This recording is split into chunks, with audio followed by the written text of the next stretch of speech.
khususnya strategi bisnis, peran budaya itu tampaknya begitu penting sehingga saya menganggap perlu untuk menyampaikannya secara terpisah. Jadi sering dikatakan bahwa strategi dan budaya itu adalah dua sisi dari satu mata uang. Sering dikatakan bahwa budaya itu adalah subsystem side-nya, perangkat lunak dari organisasi perusahaan, sedangkan strategi itu perangkat kerasnya. Artinya, strategi itu tidak akan bisa berjalan dengan baik jika tidak diikuti oleh pengembangan budaya yang sesuai. Demikian sebaliknya, kita hanya mengatakan budaya atau nilai perusahaan itu tidak ada maknanya kalau kita tidak menerapkan strategi yang tepat. Sehingga sering ketika kita mengimplementasikan strategi, maka salah satu peran penting yang tidak bisa diabaikan adalah masalah budaya perusahaan. Nah, oleh karena itu, pada malam ini saya akan mencoba bicara tentang budaya. Dan saya kira nanti saudara bisa compare ya, bisa mencoba membandingkan dengan apa yang selama ini Anda alami terkait dengan masalah budaya perusahaan. Baik, saya kira itu sebagai pengantar pada saudara. Izinkan saya share screen.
Bentar.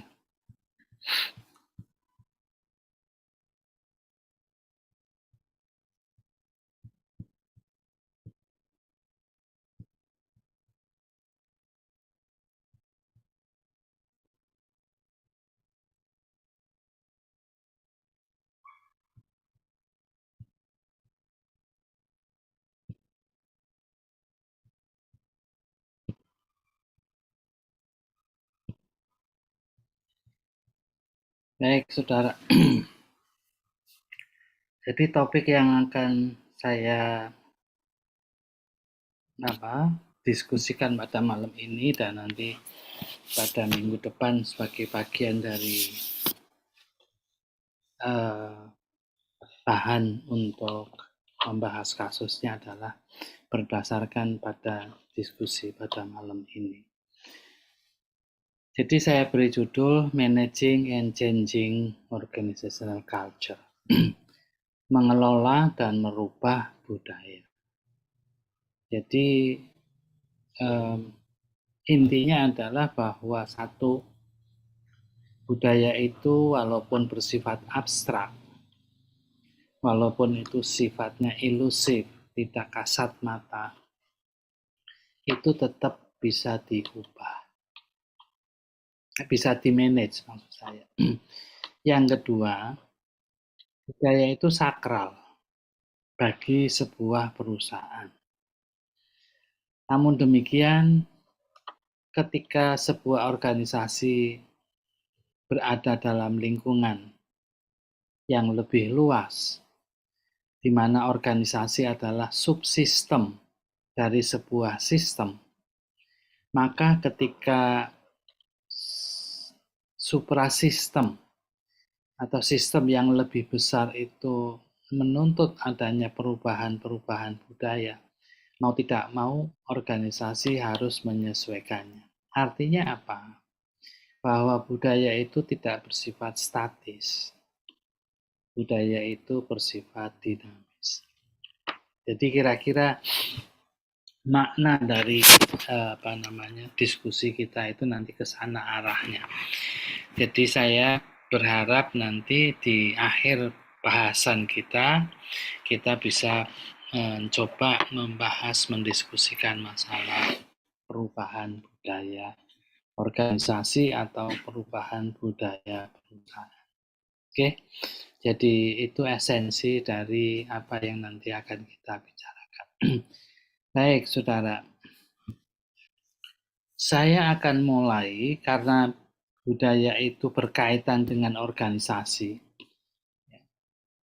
di mana perusahaan itu notabene-nya adalah sebuah organisasi. Saya sering mengatakan bahwa perusahaan itu adalah organisasi sama seperti organisasi-organisasi yang lainnya. Cuman yang membedakan antara perusahaan dan pemerintahan ataupun organisasi-organisasi non-profit itu tergantung tujuan yang ditetapkan kenapa organisasi itu didirikan. Nah, oleh karena itu kita akan mencoba melihat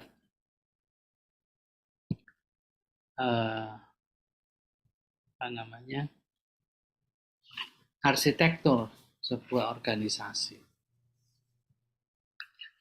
Jadi, saudara, kalau kita melihat gambar di sini, slide ini menggambarkan bahwa organisasi itu terdiri dari beberapa komponen penting. Mulai dari A sampai katakanlah H. Ini pun belum semuanya terangkum ya. Jadi esensi dari organisasi ini hanya sebagian yang saya kemukakan di sini. Di mana yang di tengah? Yang di tengah itu adalah pihak-pihak yang berkepentingan terhadap organisasi. Di antaranya yang walaupun organisasi itu, kalau saudara mungkin dengan teori tentang stockholder teori, maka pihak yang paling berkepentingan terhadap keberadaan organisasi adalah shareholder, pemegang saham. Karena pemegang saham itu adalah pihak yang mau menanamkan uangnya dengan berbagai macam resiko yang mungkin muncul untuk diinvestasikan untuk mendirikan organisasi dengan harapan uang yang mereka tanamkan pada akhirnya akan kembali dalam berbagai macam bentuk. Entah itu profit, entah itu return on investment, ataupun macam-macam ukuran-ukuran yang lain. Namun ketika kita menggunakan stakeholder theory, maka pihak-pihak yang berkepentingan terhadap organisasi ini bukan hanya shareholder, tapi juga employees, juga para manajernya, juga shareholder, kemudian customer, mitra bisnis, supplier, komunitas, pemerintah, dan pihak-pihak lain. Artinya apa? Ketika kita bicara tentang corporate governance, tata kelola perusahaan, Anda sebagai seorang manajer, khususnya ketika Anda ditunjuk menjadi manajer puncak, maka Anda dituntut melayani pihak-pihak yang beda kepentingan. Nah, oleh karena itu, ketika Anda dituntut untuk melayani pihak-pihak yang beda kepentingan, yang kepentingan masing-masing tentu kadang-kadang bertolak belakang. Ya, antara customer dengan supplier sangat boleh jadi kepentingan mereka terhadap satu perusahaan itu sangat kontradiktif. Nah, oleh karena itu kadang-kadang kita harus memberikan skala prioritas ketika kita akan mencoba melayani semua stakeholder yang ada di dalam perusahaan. Nah, untuk bisa melayani stakeholder yang beragam inilah kemudian kita perlu memperhatikan mulai dari A sampai H. Di antaranya adalah visi perusahaan, kemudian bisnis model dan revenue modelnya, kemudian objektif dan strategi perusahaan. Nah, komponen A ini sering disebut sebagai komponen yang utama atau yang kadang-kadang bisa dikatakan komponen ini sakral. Ya. Jadi ketika kita bicara tentang visi, tentang strategi, tentang objektif perusahaan, itu hal-hal yang kemudian sifatnya sangat penting bagi perjalanan sebuah organisasi perusahaan. Nah, komponen yang kedua yang juga dianggap penting, sangat penting, ini adalah budaya. Ya, sekali lagi, bahwa budaya ini adalah sesuatu yang bersifat soft, lunak, jadi sering disebut ini adalah perangkat lunak perusahaan. Nanti kita akan coba lihat kok kaitan antara budaya dengan komponen-komponen perusahaan yang lain. Nah, yang C misalnya struktur organisasi sama, ini sifatnya kita sering sebut sebagai perangkat kerasnya. Ini perangkat lunak, struktur itu perangkat keras, sama dengan strategi juga perangkat keras. Kemudian kita bicara tentang proses aktivitas dan fasilitas yang kita miliki. Ya, jadi sarana prasarana itu menjadi sesuatu yang sangat penting. Harus ada tetapi tidak harus dimiliki. Jadi sebagai contoh adalah perusahaan Gojek gitu ya, Grab itu sepeda motor itu adalah fasilitas utama perusahaan.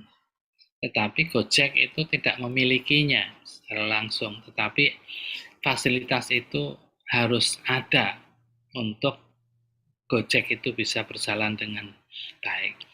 Kemudian komponen E adalah people dan competencies-nya. Jadi kita di bidang kajian tentang SDM sudah menjelaskan secara panjang lebar tentang peran dan kompetensi SDM. Kemudian yang F itu adalah resources, sumber daya selain people, nanti ada sumber daya finansial, sumber daya manusia, sumber daya yang dibutuhkan untuk menjalankan. Kemudian yang tidak kalah penting adalah teknologi. Ya. Jadi seperti di rumah sakit itu sekarang sebuah organisasi perusahaan yang teknologi itu adalah sebuah keniscayaan.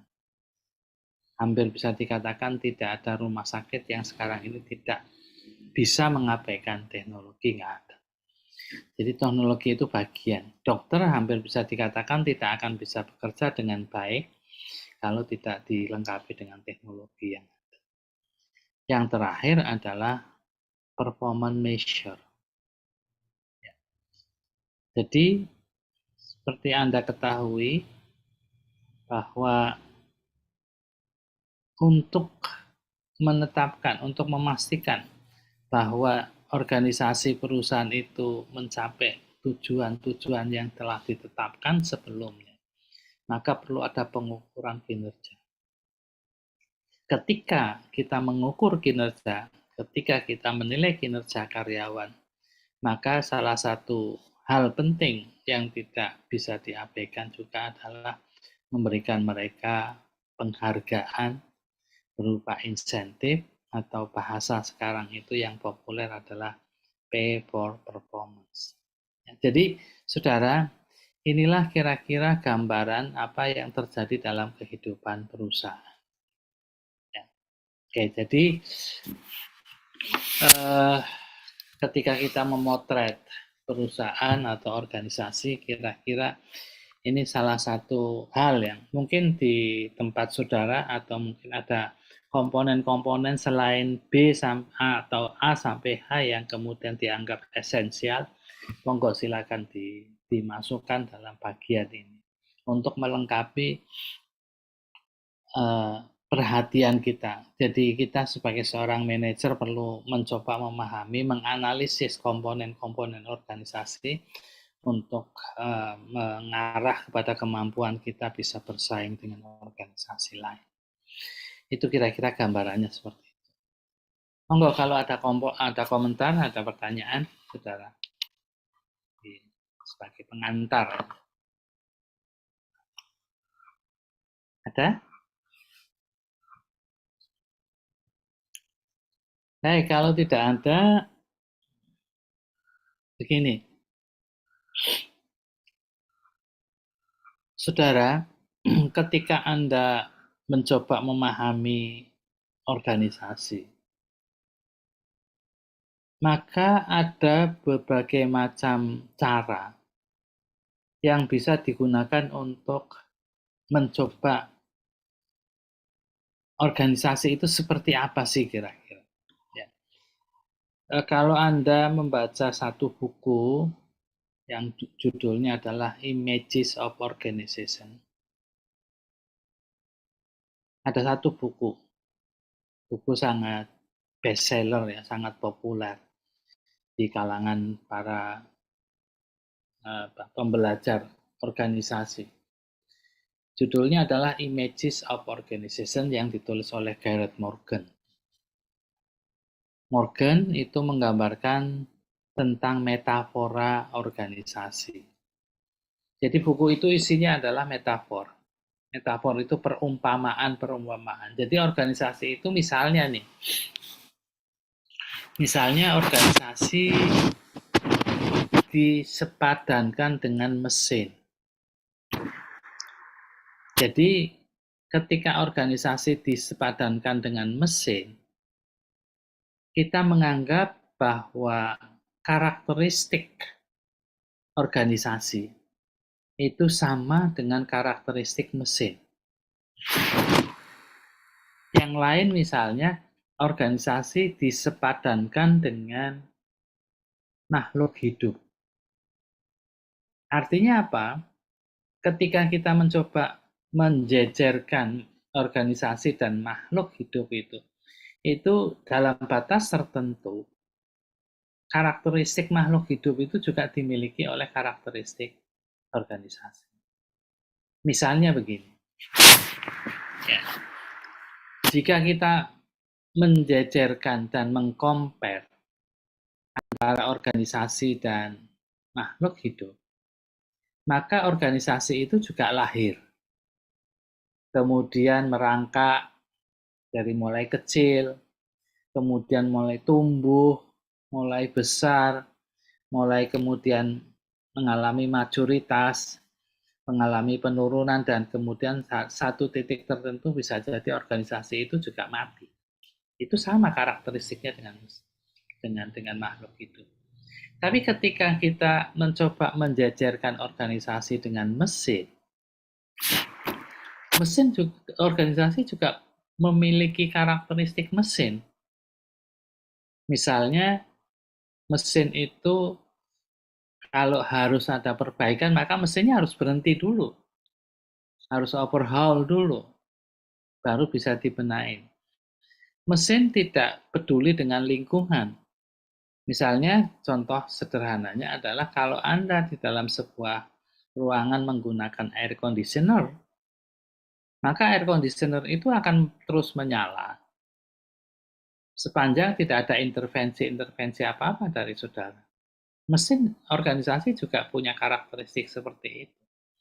Jadi, saudara, nah, dalam kesempatan ini, ya, saya mencoba mensepadankan organisasi itu dengan iceberg, gunung es. Nah, jadi saya ingin mencoba memahami organisasi dalam konteks ini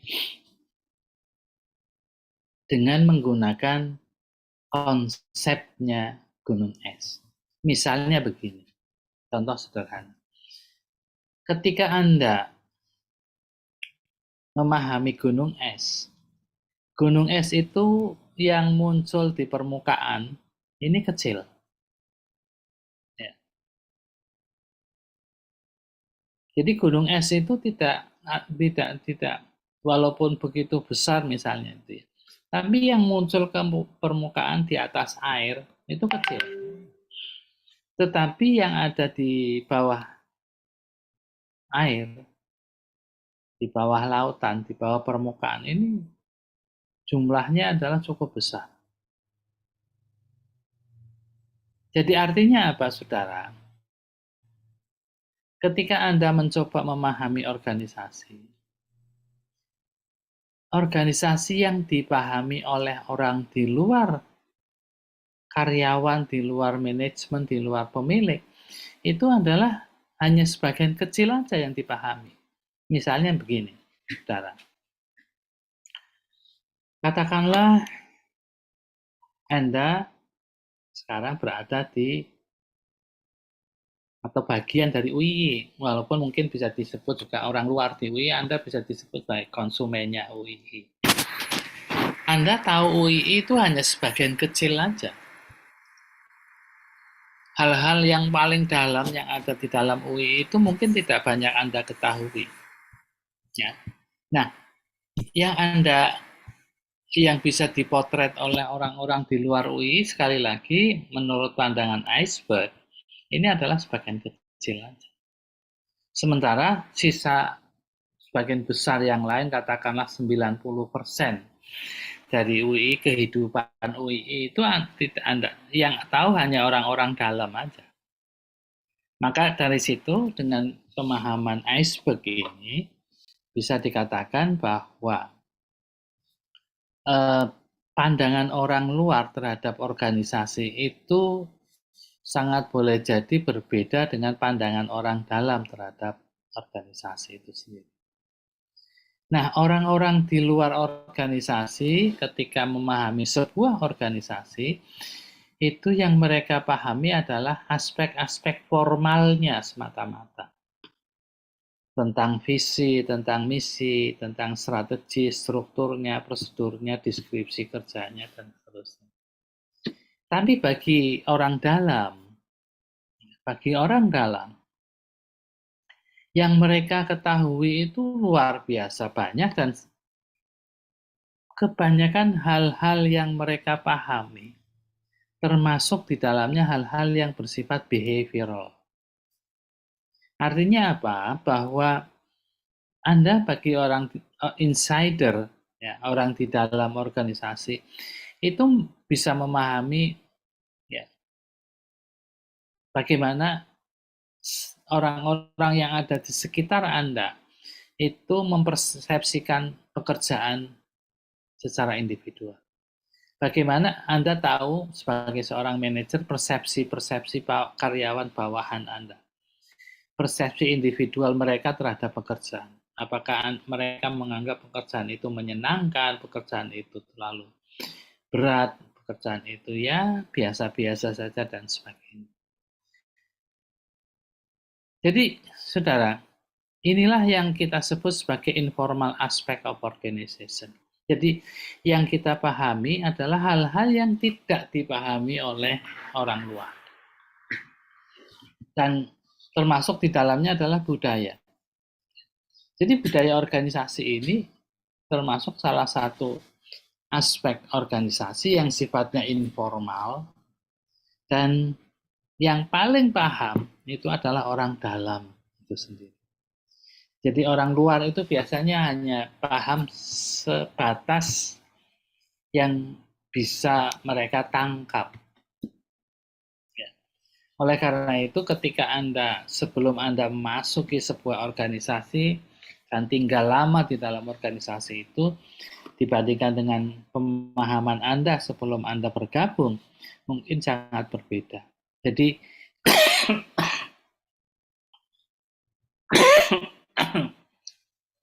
itu yang kemudian kita sebut sebagai situasi insider, ya, yang kapasitasnya itu begitu besar kalau dalam pemahaman iceberg ini. Jadi saudara, oleh sebab itu apa yang nanti akan kita bicarakan itu adalah kira-kira ketika kita bicara tentang budaya organisasi atau budaya perusahaan, kita bicara tentang informal aspek yang pada umumnya paling banyak diketahui oleh para insider. Baik itu manajernya, baik itu pemiliknya, baik itu karyawan-karyawan yang terlibat dalam kehidupan organisasi. Oke. Tadi kita sudah menyebutkan kira-kira struktur dari stakeholder ya yang tadi digambarkan di awal. Kira-kira gambarannya seperti ini. Jadi ketika Anda mencoba memahami sebuah organisasi tata kelola perusahaan berdasarkan stakeholder model, itu runtutannya seperti pada slide di sini. Jadi, saudara, ini sekali lagi, ketika Anda bicara tentang manajemen sebuah perusahaan, biasanya yang Anda bahas adalah dari mulai manajemen ke bawah. Bahasan tentang board of director, kalau di Indonesia, board of director itu adalah komisaris. Itu hanya dibahas ketika Anda bicara tentang tata kelola perusahaan. Nah, dalam aspek-aspek manajemen yang lainnya, bahasan tentang manajemen itu mulai dari manajemen ke bawah, employees, macam-macam tadi. Dan yang di-manage adalah, sekali lagi, organisasi. Jadi, saya mungkin pernah menyampaikan pada saudara, ada hal yang paradok dalam kurikulum jurusan manajemen adalah, yakni bahwa ketika Anda bicara manajemen, Anda tidak diajak untuk memahami secara eksplisit apa sih sebetulnya objek manajemen itu. Jadi ketika mahasiswa sering ditanya, mahasiswa S1 ditanya, apa sih objek manajemen itu sebetulnya? Mereka jawabannya macam-macam. Dan pada umumnya yang dipahami adalah employees-nya. Padahal employees itu tadi adalah hanya bagian kecil dari sekian banyak komponen organisasi. Jadi sesungguhnya ketika Anda bicara tentang organisasi, Anda bicara tentang objek manajemen. Jadi manajemen dan organisasi itu tidak sama. Manajemen itu adalah alat-alat untuk mengelola organisasi dan organisasi itu adalah objeknya. Namun demikian, dalam perkembangan satu bidang kajian seringkali terjadi overlap antara kajian organisasi dan kajian manajemen. Jadi seperti yang sekarang ini misalnya, ketika kita bicara tentang budaya, sebetulnya induk dari bahasan tentang budaya itu adalah organisasi. Tapi ketika Anda bicara tentang strategi, maka induk bahasan Anda adalah manajemen. Nah, oleh karena itu, dalam berbagai literatur sering disebutkan bahwa strategi dan budaya itu adalah dua sisi dari satu mata uang. Artinya ada sisi organisasi dan sisi manajemen, subjek dan objeknya itu sebetulnya sangat erat, sangat terkait. Maka dari itu, bahasan tentang budaya dan bahasan tentang manajemen itu sebetulnya bisa saling overlap. Nah, jadi kira-kira gambarannya seperti itu. Baik, saudara. Sekarang kita coba melihat. Ini satu ringkasan yang saya coba buat. Ya. Ketika Anda mencoba membandingkan dengan perangkat lunak dan perangkat keras organisasi, ini kita coba gambarkan situasinya seperti ini.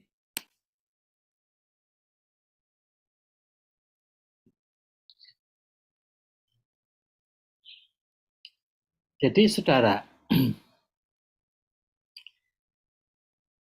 setiap organisasi pasti ada yang mendirikan. Pendiri organisasi ini yang kita sebut sebagai foundernya.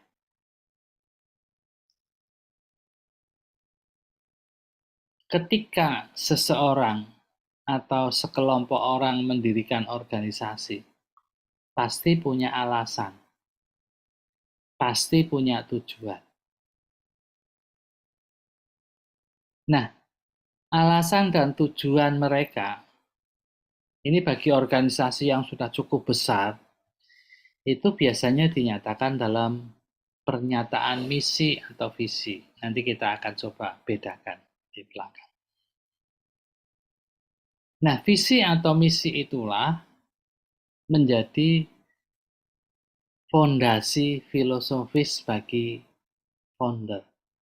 Namun bagi perusahaan yang masih kecil, mungkin UMKM, boro-boro ya punya visi dan misi yang tertulis. Biasanya visi dan misi pada organisasi yang masih relatif kecil, itu ya ada di kepala para pendiri itu sendiri. Ya. Jadi misalnya begini, ketika saya mencontoh apa yang disampaikan oleh Colin dan Porras dalam bukunya Build to Last.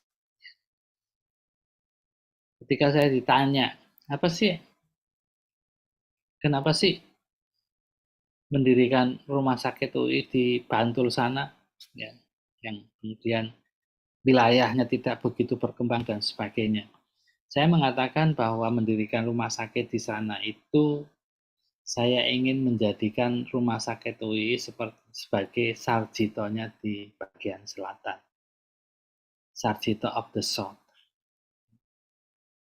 Jadi kenapa saya katakan hampir semua rumah sakit besar yang ada di wilayah Jogja itu ada di wilayah utara semua.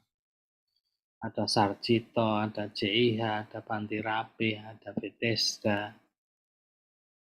Yang di tengah-tengah itu ada PKU dan sebagainya. Tapi yang selatan itu tidak ada yang melayani masyarakat selatan, masyarakat Bantul, Kulon Progo, kemudian Gunung Kidul dan sebagainya. Nah, itulah kemudian saya katakan bahwa rumah sakit UI nantinya, ya mimpinya, filosofinya itu misinya adalah menjadi Sarjito di bagian selatan. Artinya bahwa nantinya mungkin pada tahun 2050 atau 2040 itu rumah sakit UI menjadi rumah sakit yang besar, yang komprehensif, yang komplit, yang lengkap ya, untuk melayani masyarakat-masyarakat di wilayah Jogja Selatan atau wilayah Jawa Selatan, karena katakanlah dari bandara itu rumah sakit UI itu hanya 40 menit, nanti sudah ada JLS dan sebagainya dan seterusnya. Jadi itu. Jadi nah, dari pernyataan visi misi inilah kemudian ditetapkan goals, tujuan. Nah, ketika goal itu sudah ditetapkan, pertanyaan pentingnya adalah bagaimana mencapai goal itu. Secara konseptual, saudara, ini ada dua bagian. Bagian yang putih ini, yang ada 3 komponen, ini yang kita sebut sebagai perangkat kerasnya. Perangkat keras organisasi. Ada strategi, ada struktur organisasi, ada sistem organisasi. Sedangkan perangkat lunaknya adalah budaya. Jadi budaya dan strategi Sekali lagi, budaya dan struktur dan budaya dan sistem itu sangat boleh jadi adalah, sekali lagi, ini dua komponen yang saling mengisi, tidak saling menisbikan. Anda akan bisa mencapai tujuan organisasi hanya jika budaya dan strategi itu jalan seiring. Budaya dan struktur itu jalan seiring. Demikian juga dengan sistemnya. Jadi, saya kira ini satu hal yang sangat penting menurut saya secara filosofis yang Anda perlu cermati ketika Anda nanti mengelola perusahaan. Dan pertanyaan pentingnya nanti di belakang itu adalah, siapa yang bertanggung jawab terhadap pengembangan budaya itu? Nah, budaya sumbernya adalah di founder itu sendiri. Ketika pendiri tidak lagi terlibat dalam kehidupan organisasi, pasti founder itu akan melimpahkan wewenangnya kepada manajer puncak. Dalam konteks Indonesia, ini sering disebut sebagai direktur utama. Jadi estafeta kepemimpinan dari founder ke direktur utama itu juga sekaligus estafeta pengelolaan budaya.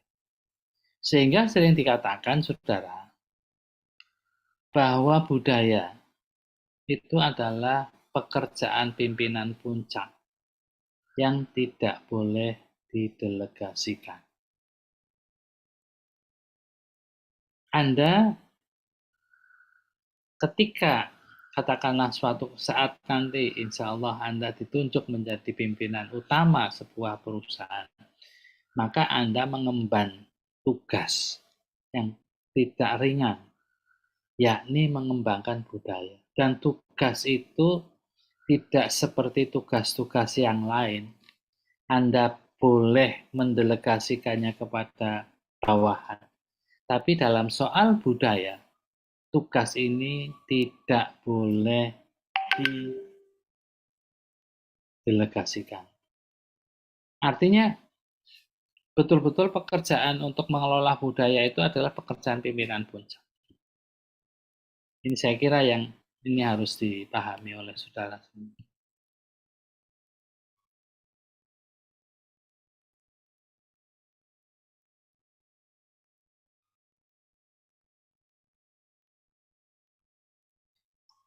Oke ya, jadi itu.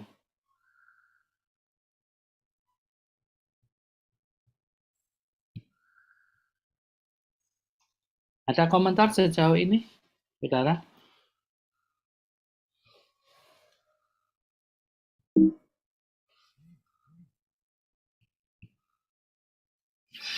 Oke.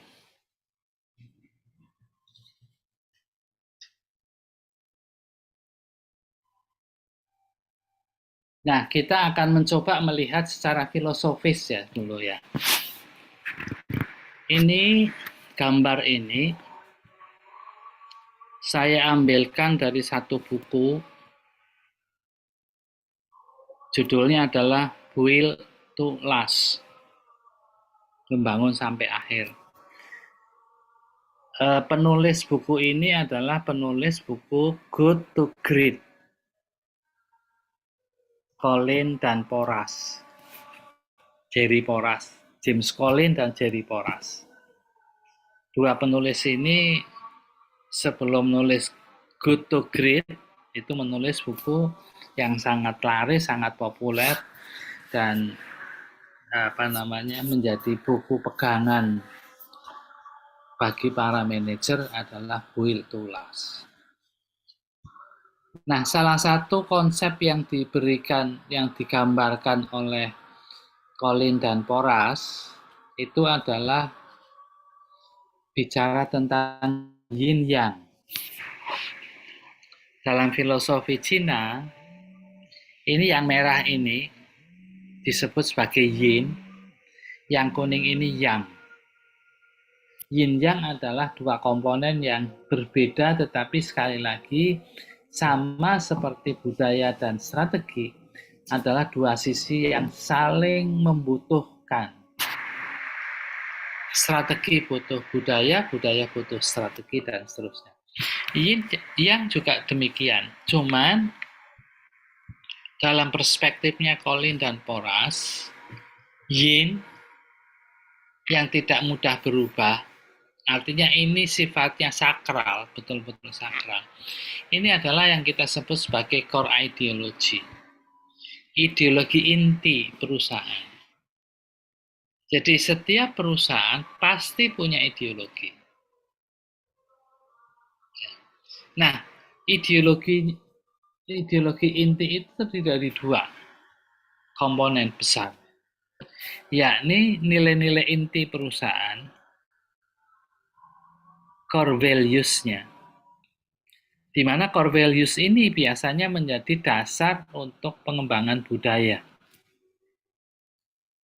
Sedangkan komponen yang kedua adalah core purpose, tujuan inti perusahaan. Jadi, reason for being, nanti saya jelaskan di belakang. Yang ini sekali lagi, baik core values dan core purpose, itu hampir bisa dikatakan tidak banyak berubah. Hampir tetap ajak. Walaupun perusahaan itu bisa mengalami guncangan gitu ya kira-kira. Ini nanti testingnya ataupun ujian terhadap masalah core ideology ini ketika organisasi itu dihadapkan pada situasi-situasi lingkungan yang tidak kondusif, yang pertanyaannya apakah kemudian kita mencoba mengganti values-nya atau kita tetap mempertahankan values ketika situasi organisasi itu sedang tidak kondusif. Itu kira-kira. Dan ini yang kita dalam filosofi Cina ini disebut dengan yin. Sedangkan yang kedua, yang. Kalau yin itu hampir tidak banyak berubah atau hampir tidak berubah, maka yang ini mengalami perubahan-perubahan sejalan dengan tuntutan lingkungan. Nah, komponen ini sering disebut sebagai BHAG. Ini ya. Jadi bacanya adalah BHAG. Big, Hairy, Audacious Goals. Jadi, saudara, ketika organisasi itu punya tujuan inti, ini logikanya seperti ini. Ketika sebuah organisasi punya tujuan inti, maka tujuan ini biasanya akan diterjemahkan, diartikulasikan dalam waktu yang cukup panjang. Baik antara 10 sampai 30 tahun. Berupa penetapan tujuan yang begitu besar, begitu menantang dan berani. Jadi BHAG itu big, hairy, audacious goals. Jadi tujuan itulah yang akan nanti menjadi landasan bagi perusahaan untuk menetapkan strategi-strategi perusahaan. Oleh karena itu, misalnya, ini kan malam Isra Mi'raj ya. Ya. Malam Isra Mi'raj itu adalah hari lahirnya UII dalam kalender Hijriah. Jadi UI itu besok ulang tahun yang ke-83 menurut kalender Hijriah. Kalau menurut kalender Masehi, lahirnya UI itu adalah 8745. Tanggal 8 bulan 7 tahun 45. Sehingga 100 tahunnya UII itu adalah 100 tahunnya negara kita. Kalau menurut kalender Masehi. Kalau menurut kalender Hijriah, maka 100 tahunnya UI itu kira-kira tahun 2043. Nah, misalnya begini, saudara. Ketika UI pada usia 80 tahun Hijriah, saya menantang pimpinan universitas 30 tahun ke depan, yakni pada saat UI usianya 100 tahun. UI itu akan seperti apa? Apakah UI misalnya nih, ada dosennya yang mendapatkan hadiah Nobel, katakanlah seperti itu. Jadi tantangan 20 tahun ke depan inilah yang kita sebut sebagai tantangan tentang BHAG. Jadi kita mencoba melihat masa depan UI dalam 20 tahun. Ya, jadi 20 tahun itu bukan renstra ya. Dewasa ini renstra itu katakanlah kalau saudara mau jujur dengan perubahan lingkungan yang begitu cepat, menyusun renstra 5 tahun itu terlalu lama dewasa ini. Renstra paling ya 3 tahun kita review, 3 tahun kita review. Kalau mungkin tahun 80-an menyusun renstra bisa 5 tahun, bisa 10 tahun, itu masih aman. Dan kemudian dasar untuk menyusun renstra itulah yang kita sebut sebagai BHAG. Jadi kita harus punya cita-cita besar yang berani, yang menantang. Inilah kemudian cita-cita besar itu dasarnya adalah core purpose, tujuan inti. Nah, mari kita lihat perbedaan antara core values dan core purpose. Berikut ini. Saudara, ini salah satu contohnya. Saya ambilkan juga sekali lagi ini dari bukunya Colin Porras, Build to Last. Sebagai contoh, misalnya Philip Morris ini. Ada yang kenal Philip Morris? Perusahaan apa itu? Bidang apa itu? Rokok, Pak. Yang kemudian mengambil alih Sampurna di Indonesia, karena Sampurna itu punya channel of distribution yang begitu sempurna. Jadi karena itulah kemudian Philip Morris yang akan menyalurkan rokok Marlboro-nya di Indonesia itu mengakuisisi Sampurna. Jadi nilai-nilai inti dari Philip Morris itu apa? Di sini dikatakan yang pertama adalah the right of freedom of choice. Jadi ini seperti defense ya bagi Philip Morris. Loh, merokok itu pilihan. Anda boleh merokok, boleh tidak. Itu adalah hak masing-masing individu, pilihan masing-masing individu. Anda bebas. Mau merokok ya silahkan, mau tidak merokok ya silahkan. Tidak ada paksaan. Itulah core values-nya Philip Morris. Yang kedua, misalnya ini, winning beating others in good fight. Maknanya apa ini?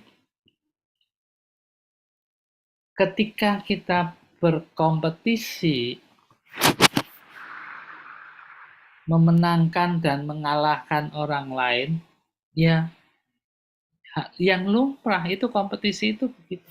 Tapi dengan cara yang sportif, good fight. Kenapa? Boleh jadi ini ya, ini analisis saya. Kenapa Philip Morris itu punya core value seperti itu? Karena Anda melihat ya,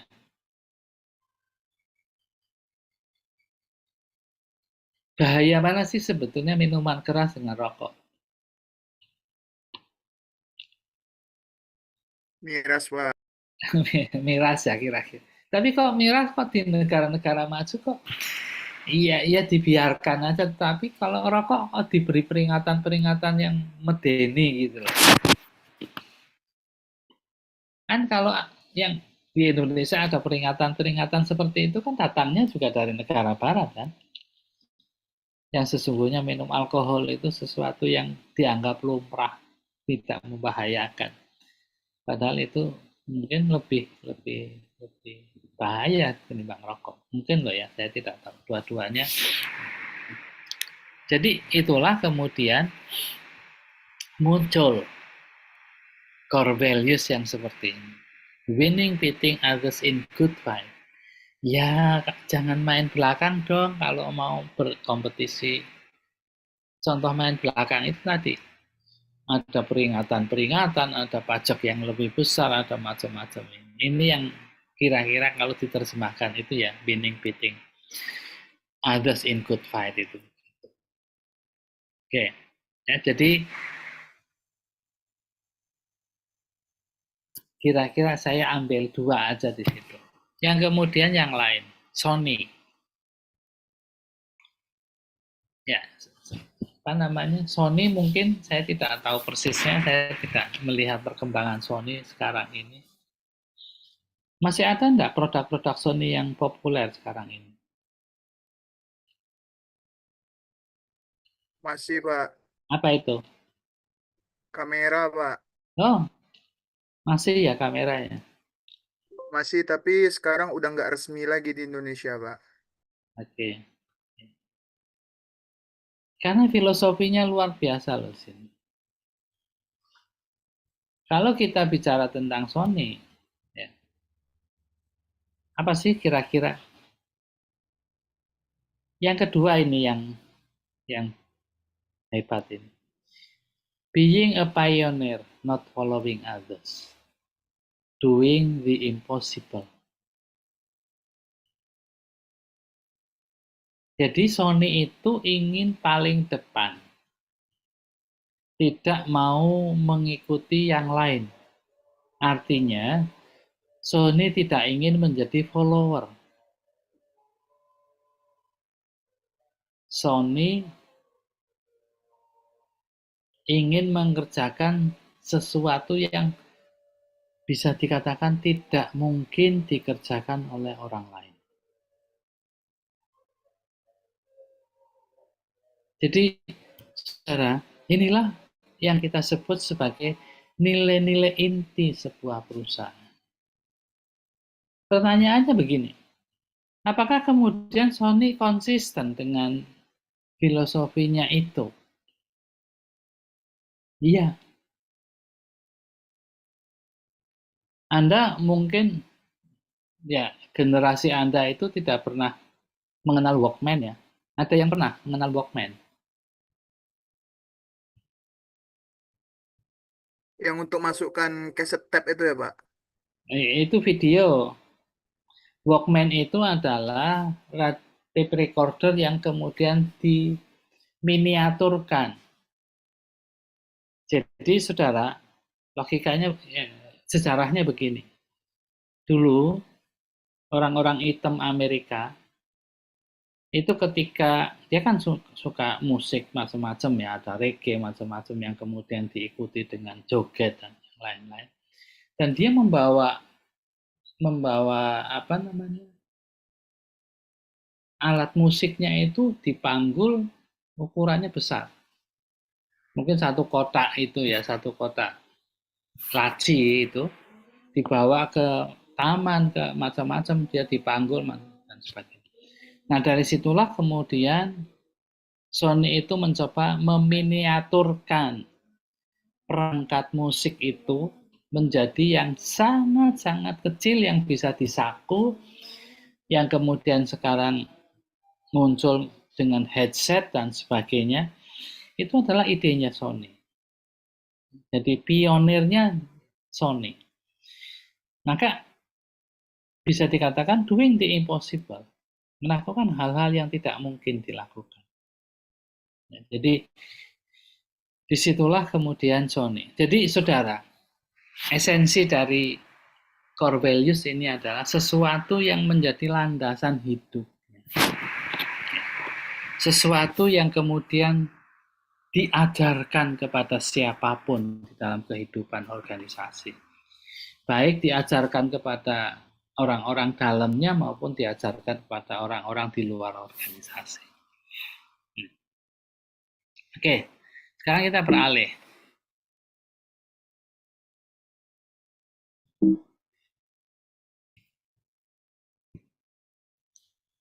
ke core purpose.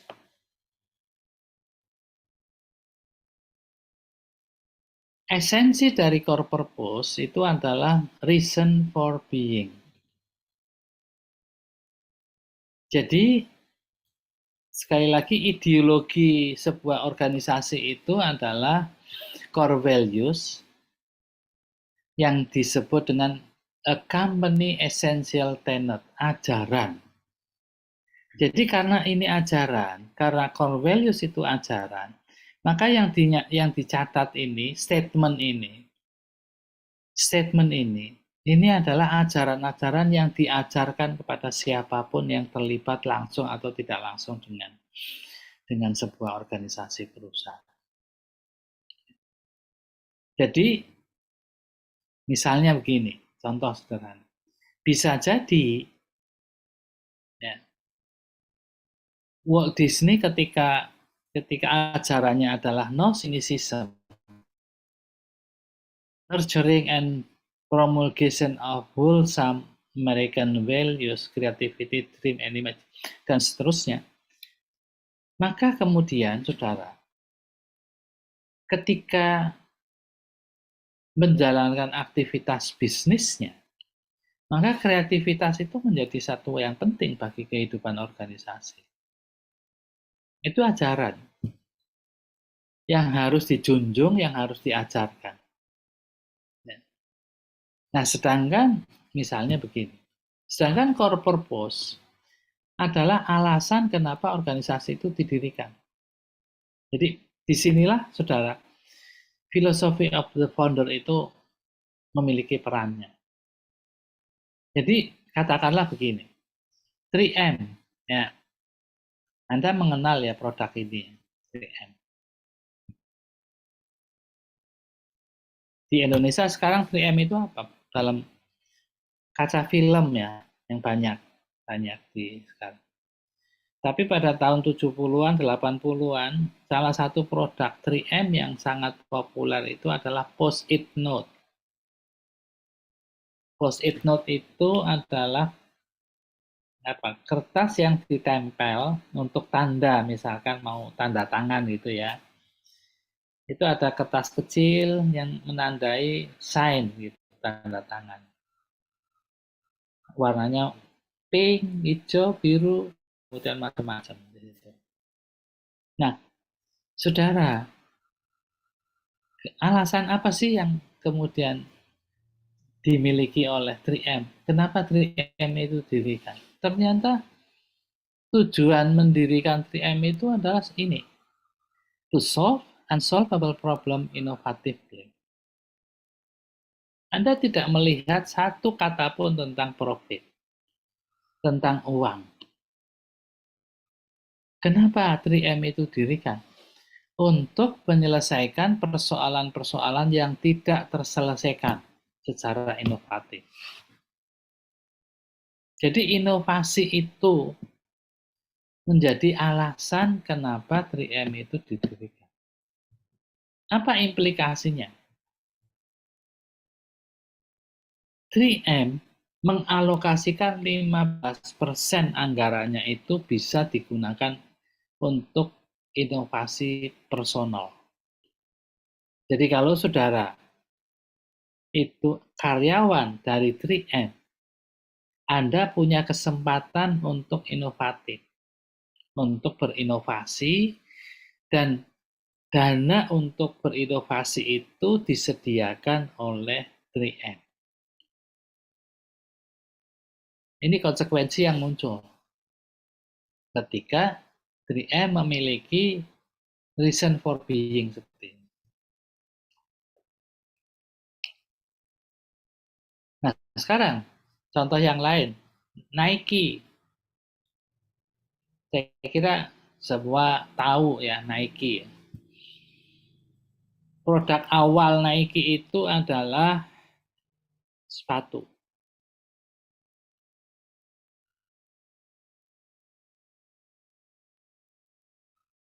Ya. Apa sih alasan kenapa Nike didirikan? Di sini disebutkan to experience the emotion of competition.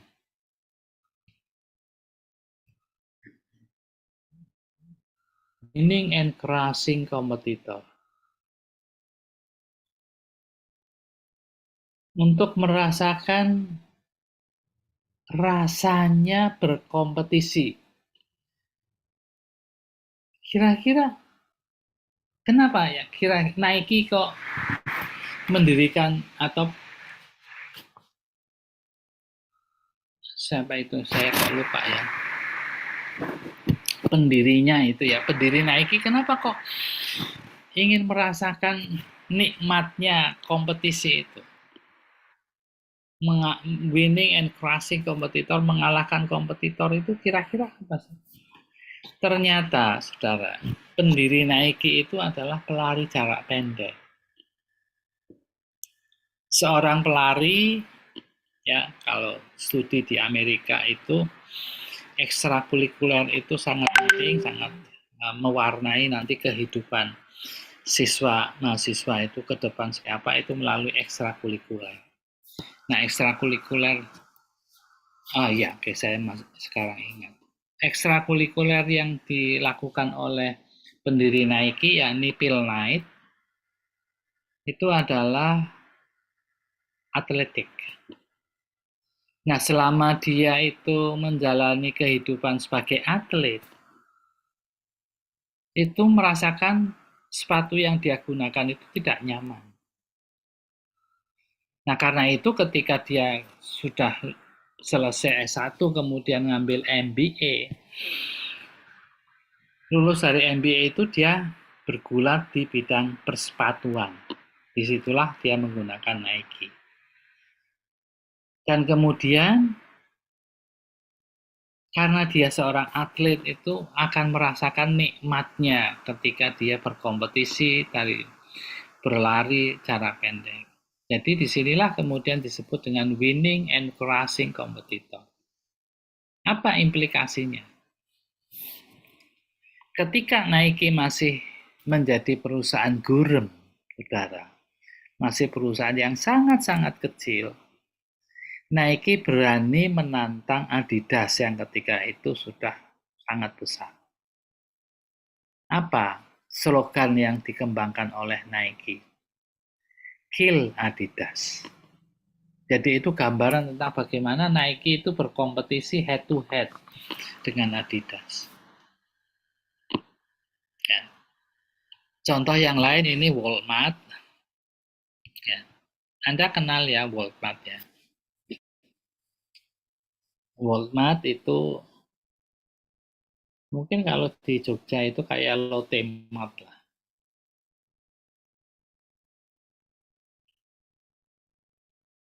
Jadi apa sih yang kemudian menjadi alasan kenapa Walmart itu didirikan? To give ordinary folk the chance to buy the same thing as rich people. Kira-kira gambar maksudnya begini. Kenapa sih Walmart itu didirikan? Untuk memberi kesempatan kepada masyarakat umum membeli barang-barang yang dibeli oleh orang kaya. Jadi Walmart itu kemudian mendirikan toko-tokonya, outletnya, itu di wilayah-wilayah yang jauh dari perkotaan. Sehingga masyarakat sekitar di situ yang pada awalnya itu katakanlah sulit untuk membeli barang-barang yang hanya bisa dibeli orang kaya, itu kemudian bisa membeli. Mungkin kalau Anda ada di Jogja, Anda bisa Walmart itu dalam skala yang miniatur sangat kecil. Itu toko WS ya. Anda pernah mengenal toko WS nggak di Jogja? Jadi toko WS itu tokonya itu selalu jauh dari kota. Ada di jalan Bantul, ada di jalan yang lagi jalan Jakal, Pak. Magelang, ya Jakal. Jadi itu jauh. Ya. Jadi itu kira-kira filosofinya WS itu juga mencontoh Walmart itu. Jadi dia akan melayani masyarakat-masyarakat yang jauh dari perkotaan, gitu ya. Nah, jadi saudara, inilah yang kita sebut sebagai core purpose. Dan ketika dikombine dengan core values, ini menjadi ideologi perusahaan. Jadi ideologinya begitu itu.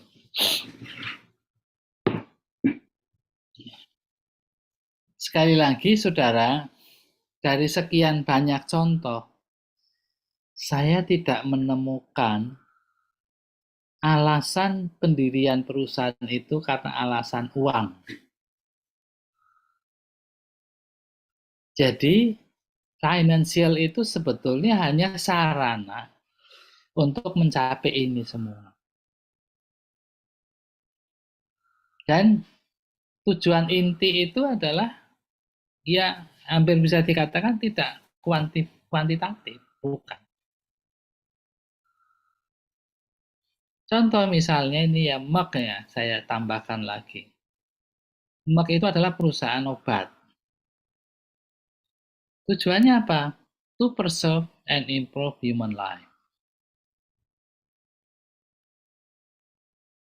Walt Disney tujuannya adalah to make people happy. Sederhana sekali. Jadi inilah beberapa hal yang kemudian perlu Anda pahami. Oke. Ada komentar saudara? Ini nggak terasa sampai udah hampir jam 8.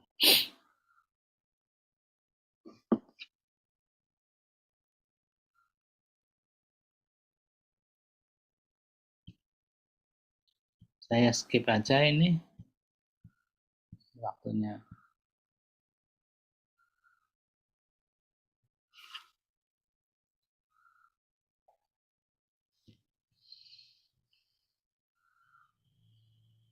Ini salah satu contoh ya, saudara. Matsushita Anda kenal nggak?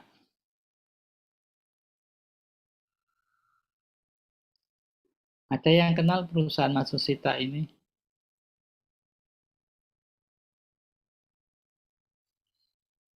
Ini adalah perusahaan Jepang.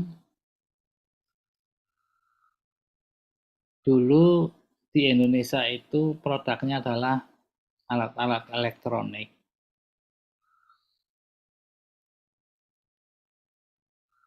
Di Indonesia produknya itu dulu brandnya adalah Nasional Gobel. Mitra di Indonesia adalah Gobel, keluarga Gobel. Yang anaknya pernah jadi Menteri Perdagangan kalau nggak salah. Jadi perusahaan ini didirikan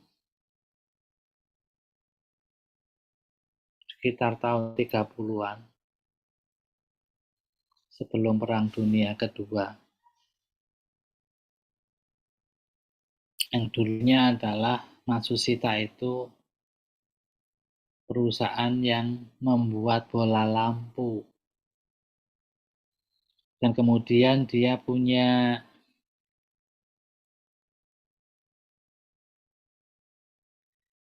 rencana jangka yang sangat-sangat panjang. 250 tahun dia tetapkan. Ya, pada tahun 30-an dia sudah menetapkan rencana 250 tahun yang dia bagi menjadi 10 bagian. Jadi setiap bagian itu 25 tahun dan setiap 25 tahun dibagi menjadi 5 subbagian menjadi 5 tahunan, dan dari 5 tahunan itulah kemudian diterjemahkan dalam waktu 1 tahunan berupa renstra-nya. Jadi itulah saya kira sesuatu yang kemudian baru sekali itu perusahaan yang membuat rencana begitu panjang. Dan ini adalah visi dari Matsushita yang kita sebut sebagai Seven Spirit of Matsushita. Ya. Jadi services to the public, fairness and honesty, teamwork, untiring effort for improvement, courtesy and humanity, accord with natural law, and gratitude for blessing. Jadi ini statement, vision statement, ya. Pernyataan visi perusahaan itu contohnya adalah seperti itu. Oke.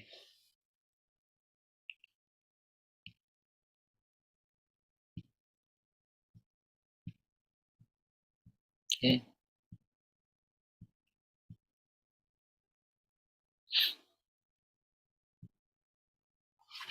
Oke, saudara. Ada komentar, ada pertanyaan? Monggo.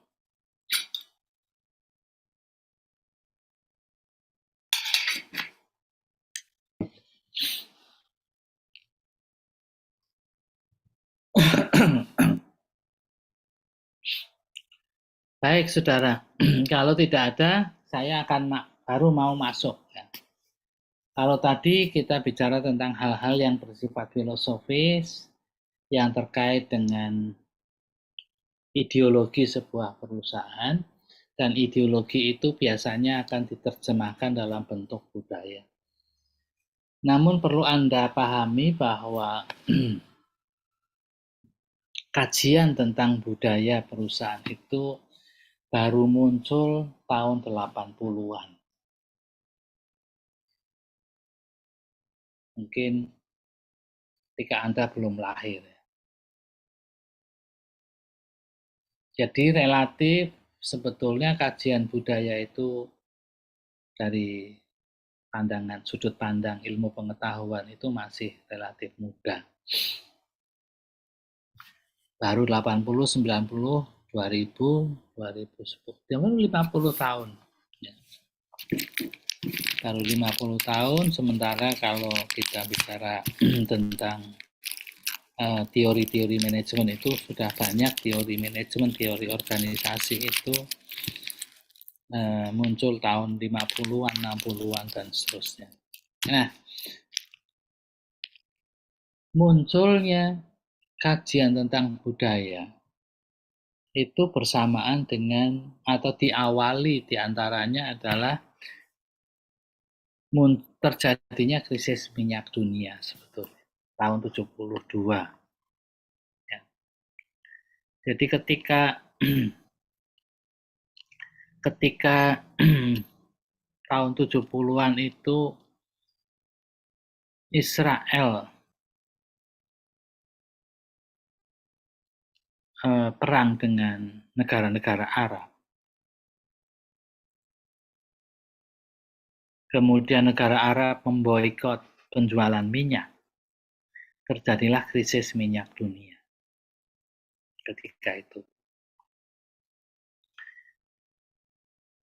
Akibat dari krisis minyak dunia itu, perusahaan-perusahaan Amerika itu mulai kolaps.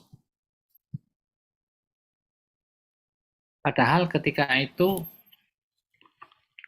orang Amerika itu setelah Perang Dunia Kedua itu menjadi satu-satunya negara yang secara ekonomi itu paling maju.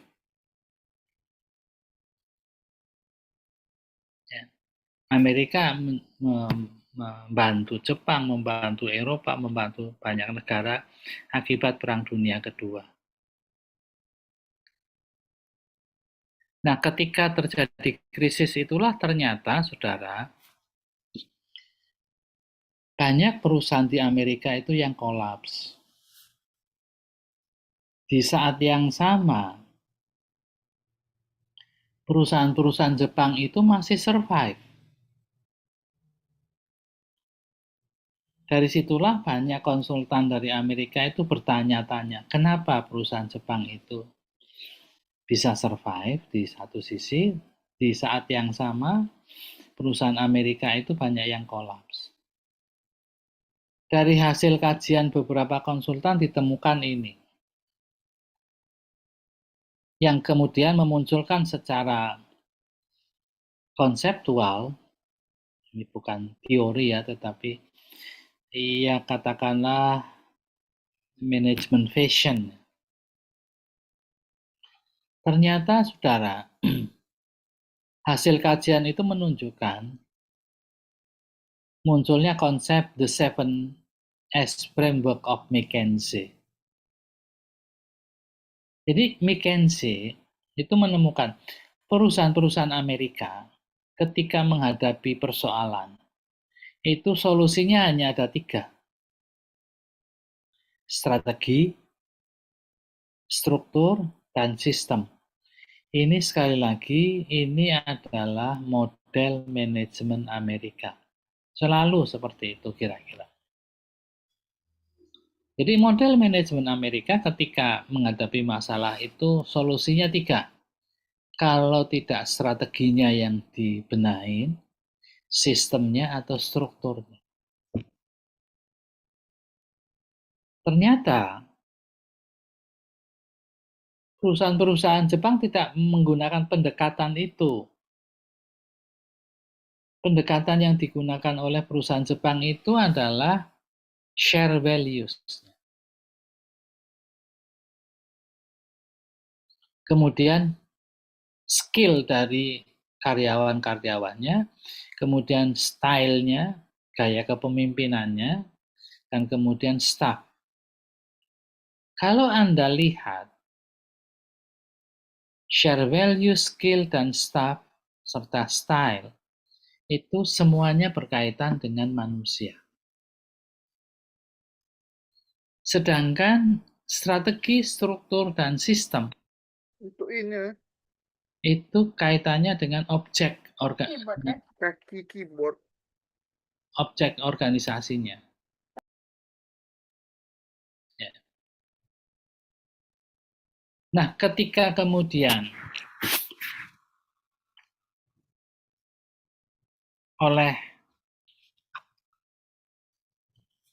McKinsey, temuan ini kemudian digabung, di-combine, yang kemudian populer dengan istilah The 7S of McKinsey. Di mana inti dari persoalan yang dihadapi oleh perusahaan itu berada di tengah, yakni berupa share values.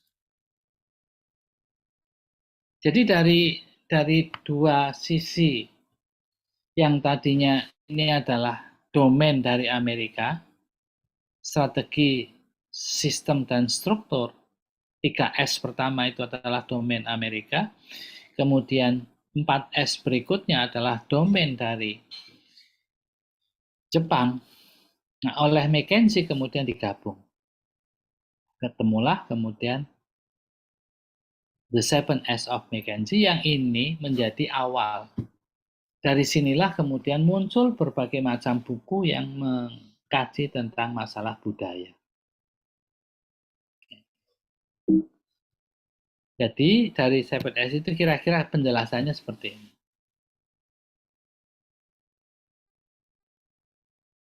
Inilah yang kemudian sering disebut dengan HATUL, perangkat keras organisasi itu strategi, struktur, dan sistem.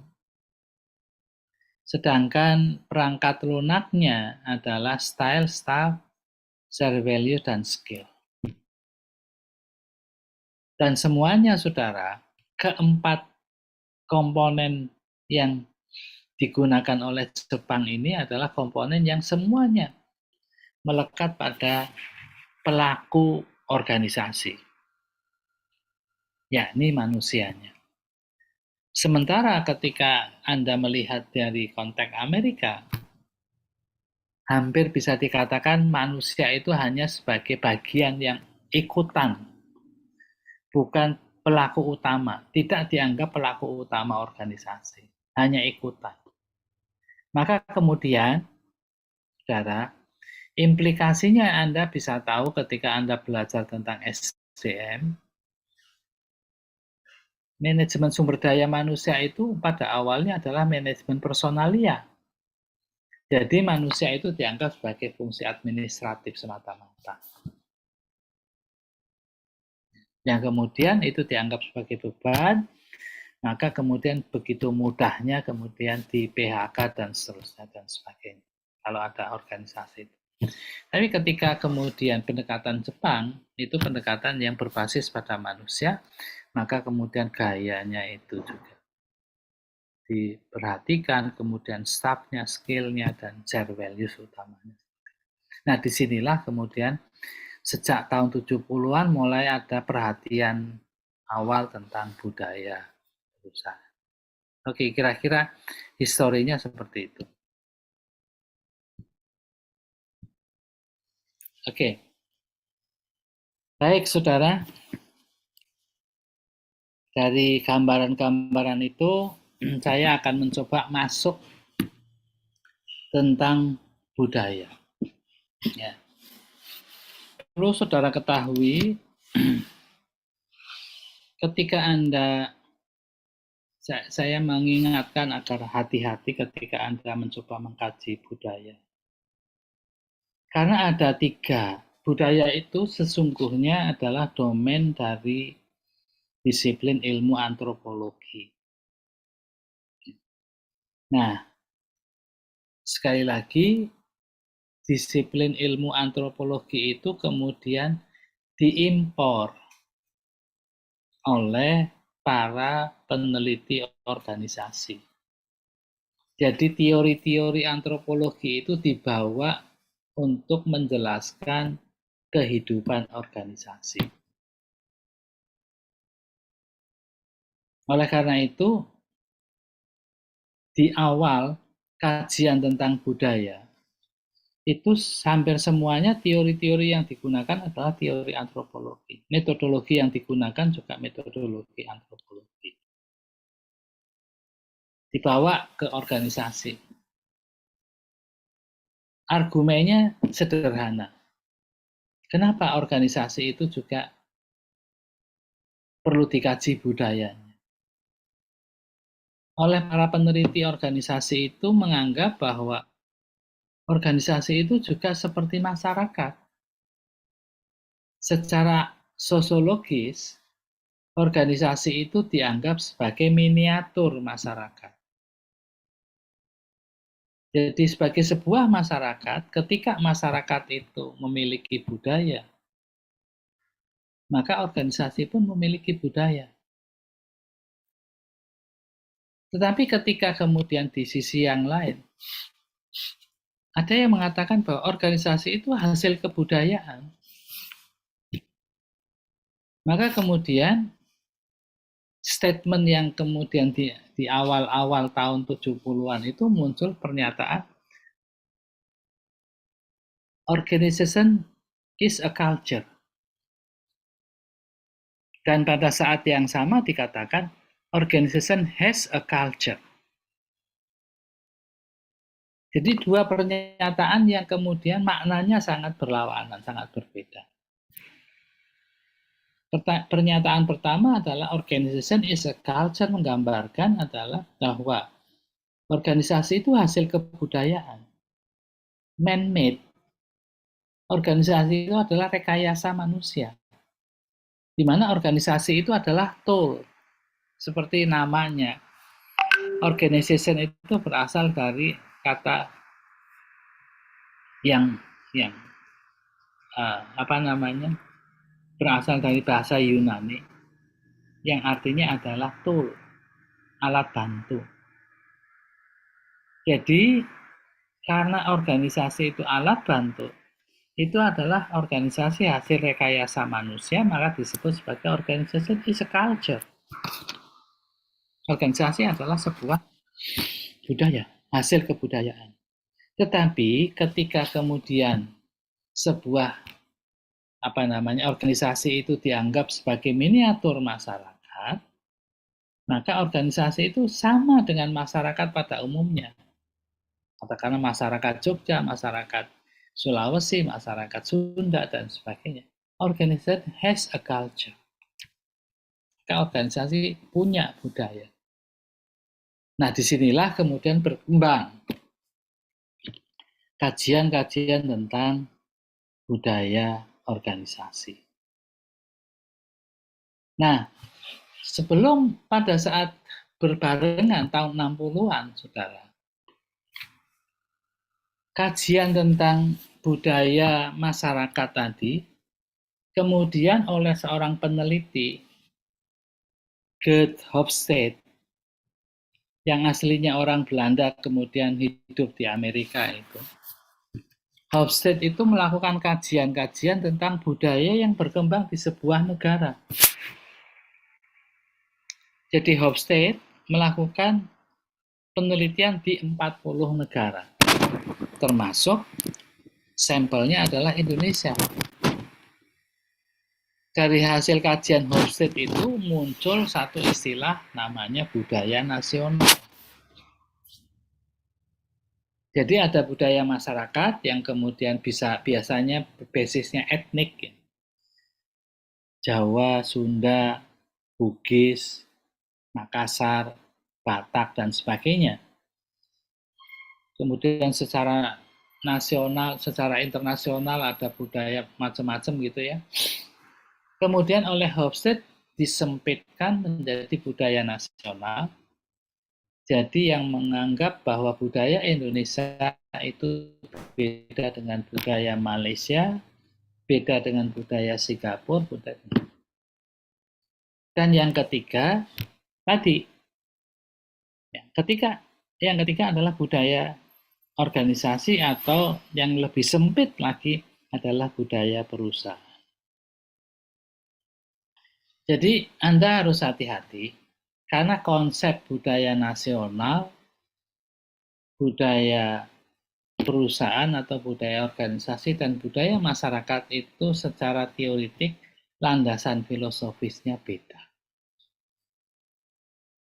Yang kita ingin sampaikan kepada saudara adalah budaya organisasi. Dengan beberapa macam teori yang kemudian paling banyak mengkaji masalah budaya organisasi itu adalah Edgar Schein.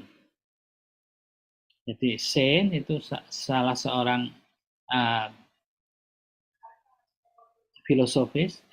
psikologis yang kemudian mengkaji masalah budaya di dalam organisasi.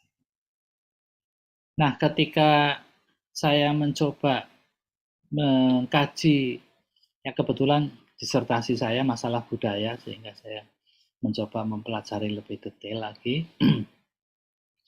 Saya akan memulai dari sini, pernyataan ini. Kira-kira apa respon saudara tentang statement ini? I have done well for a long time, and I don't need you telling me anything different. Saya telah melakukannya ini sangat lama loh. Jadi katakanlah karyawan-karyawan yang sudah tua, sudah lama di sebuah organisasi, katakanlah seusia saya,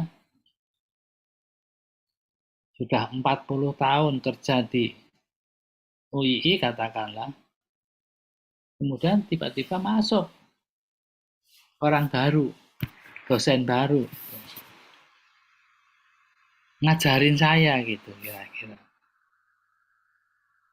Maka saya kemudian membuat pernyataan, I have done well for a long time. Saya sudah lama nih melakukannya seperti ini, dan baik-baik saja. Oleh karena itu, I don't need you telling me anything different. Ya, jangan yang lain deh. Itu semua sudah jalan, sudah baik. Okay. Tidak ada hal yang perlu diubah. Saudara, inilah kira-kira pernyataan tentang budaya itu direpresentasikan seperti ini. Jadi budaya itu direpresentasikan sesuatu yang sudah berjalan begitu lama, sudah menjadi habitual, sudah menjadi kebiasaan, sudah menjadi tradisi, sehingga untuk mengubahnya itu begitu sulit.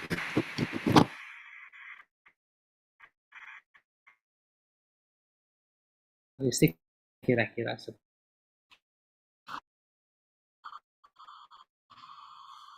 Jadi ini satu gambaran.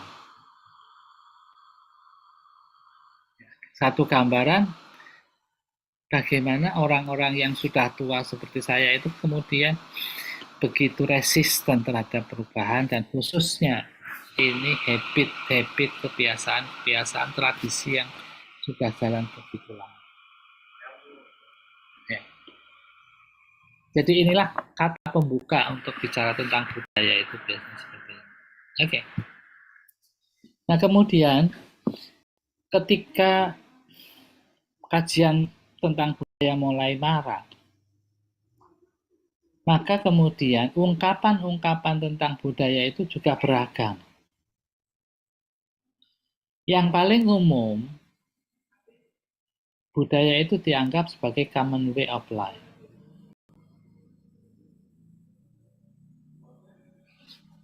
Jadi ini pandangan hidup yang tadi kemudian bagi perusahaan-perusahaan atau organisasi besar yang sudah mapan, pernyataan budaya itu biasanya tertulis secara formal.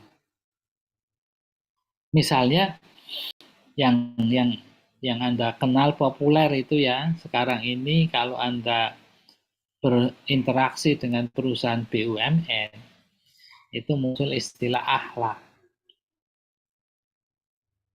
Itu adalah common way of life, pandangan hidupnya, yang kemudian disimplifikasi dalam bentuk pernyataan akhlak, yang itu terjemahannya apa saya tidak begitu paham.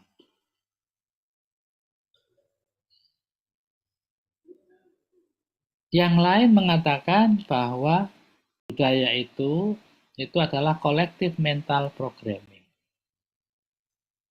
Ini gambaran tentang bahwa budaya itu bukan properti individual. Budaya itu adalah properti kolektif. Jadi seolah-olah ketika sekelompok orang itu mentalnya terprogram secara bersamaan dengan program yang sama, seperti misalnya komputer itu diprogram yang sama, maka sekelompok orang itu memiliki cara berpikir yang sama. Ketika sekelompok orang memiliki cara berpikir yang sama, itulah jadi kebiasaan kelompok. Kebiasaan kelompok itulah budaya. Itu menjadi tradisi yang berlaku, kadang-kadang bisa turun-temurun dan sebagainya. Oke, jadi itu yang kedua. Ungkapan yang lain mengatakan bahwa budaya itu seperti DNA.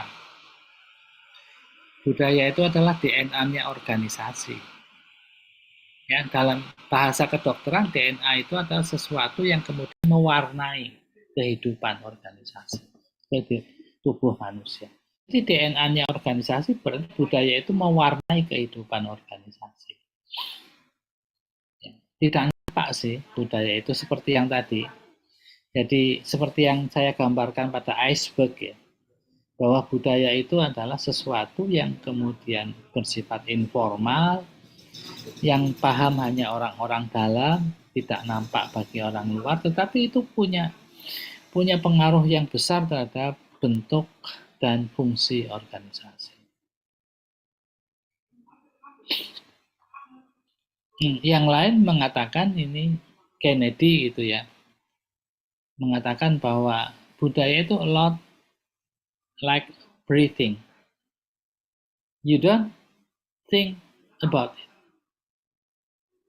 Jadi ketika Anda sudah lama itu ya, saya sudah lama di UI selama 40 tahun gitu ya, saya tidak mempersoalkan apa yang terjadi di UI. seolah-olah itu seperti saya sedang bernafas. Saya tidak pernah mempersoalkan saya nafasnya gimana. Ya udah jalan aja. Itulah habit, itulah kebiasaan. Jadi itu gambarannya seperti itu.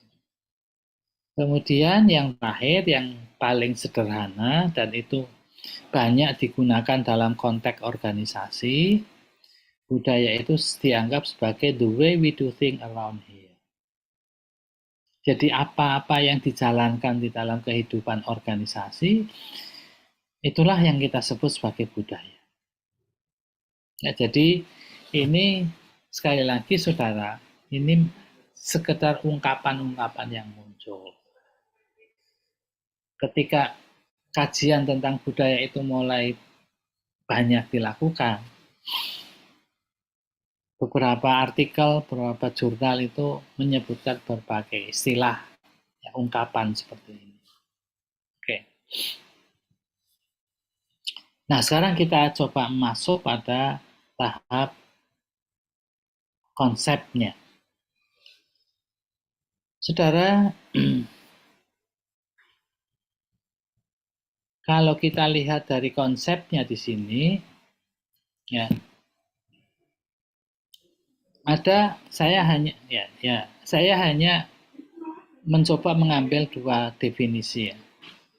Tapi ada satu buku yang menuliskan bahwa budaya itu didefinisikan tidak kurang dari 60 definisi budaya. Ini hanya salah dua yang saya coba ambil. Yang bawah ini dikemukakan oleh Edgar Schein.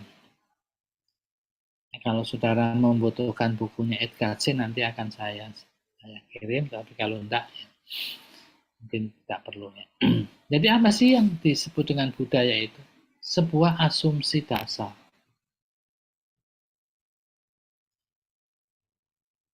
Kenapa kok disebut dengan asumsi dasar? Kalau bahasa sederhananya itu adalah keyakinan. Sebuah keyakinan yang digali, ditemukan, dan dikembangkan oleh sekelompok orang. Ketika mereka mengatasi masalah adaptasi eksternal dan integrasi internal. Jadi saya coba explore, saya coba artikulasikan lebih jauh begini. Saudara, Edgar Schein coba mengajak kita untuk memahami budaya melalui sebuah keyakinan yang mendasar. Nah, keyakinan itu ditemukan atau digali atau ditemukan ketika kita menghadapi masalah. Ketika kita menghadapi masalah dan kita mencoba mengatasinya, temuan-temuan itulah yang kemudian kita gunakan sebagai dasar untuk mengatasi masalah tadi. Keyakinan itu tadi. Baik masalah internal organisasi maupun masalah eksternal. Masalah eksternal adalah masalah yang berhubungan dengan dinamika lingkungan. Masalah internal adalah masalah yang berhubungan dengan integrasi organisasi. Ya. Kenapa ini penting? Karena Anda ketahui bahwa ketika Anda merekrut sekelompok orang sebagai pegawai, bisa dikatakan mereka kan bukan siapa-siapa sebelumnya. Mereka berasal dari latar belakang pendidikan, latar belakang keluarga, latar belakang berbagai macam latar belakang itu di blend jadi satu di dalam organisasi. Tentu menggabungkan berbagai macam orang menjadi satu-satuan itu tidak mudah dan kemudian sering kali memunculkan masalah-masalah internal organisasi. Nah, disitulah ketika masalah itu cara menyelesaikan masalah itu terbukti bisa berfungsi dengan baik, maka cara itu akan jadi kebiasaan yang berlanjut. cara itu akan diajarkan juga kepada anggota-anggota baru. Dan cara itulah yang dianggap benar. Cara itulah yang kemudian akan digunakan di masa yang akan datang. Nah, saudara, itulah yang kemudian kita sebut sebagai budaya. Jadi pada dasarnya, budaya itu adalah sebuah keyakinan yang bisa menyelesaikan persoalan organisasi. Itu kira-kira gambarannya. Nah, pandangan atau pendapat yang hampir sama, tetapi levelnya mungkin lebih kurang dalam dibandingkan keyakinan, yakni nilai. Di sini dikatakan, satu set nilai, keyakinan, dan pandangan hidup, tadi common way of life ya, yang dijiwai, dipahami, dan dipraktekkan oleh semua anggota dan diajarkan kepada anggota baru sebagai cara yang benar untuk bertindak dan berperilaku. Jadi saudara, kalau melihat dari definisi ini, cerminan budaya itu akan bisa kita pahami melalui perilaku-perilaku karyawannya, perilaku anggota organisasi, perilaku pimpinannya, bagaimana pimpinan membuat keputusan, bagaimana kemudian kita bertindak, bagaimana kita menghandle persoalan. Itulah yang kita sebut sebagai budaya. Jadi, saudara, praktek-praktek manajemen, bagaimana kemudian kita merekrut SDM, bagaimana kita kemudian menetapkan strategi dan sebagainya, itu adalah cerminan budaya yang kita kembangkan. Ya. Oke.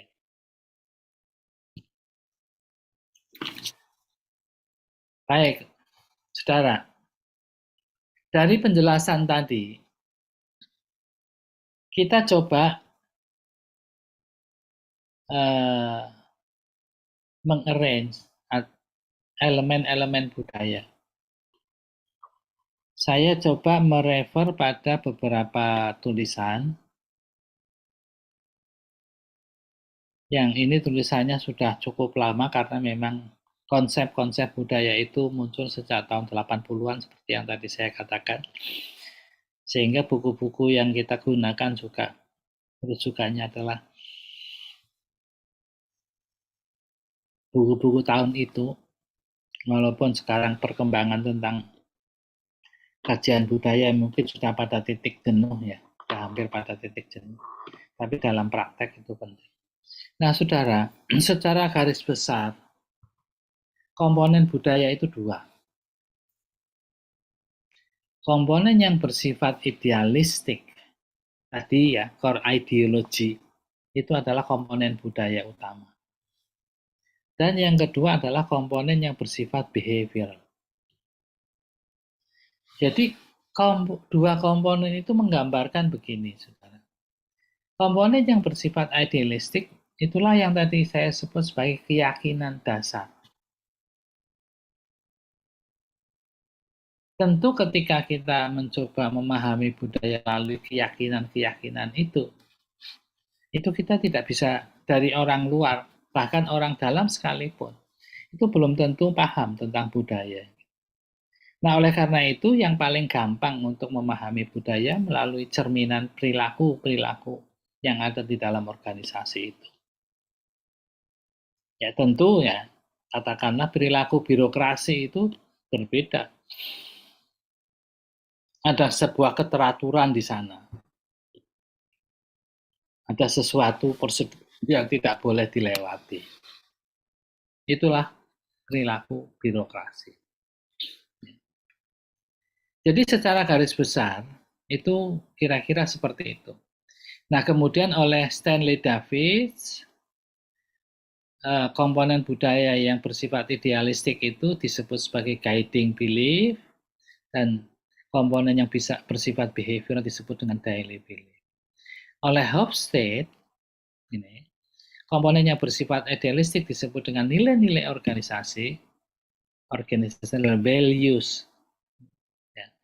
Dan komponen yang mudah diamati oleh indera kita disebut sebagai praktek-praktek manajemen. Sementara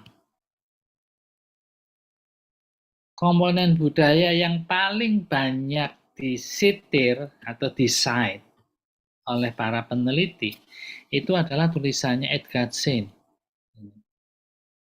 yang membagi komponen budaya itu menjadi 3.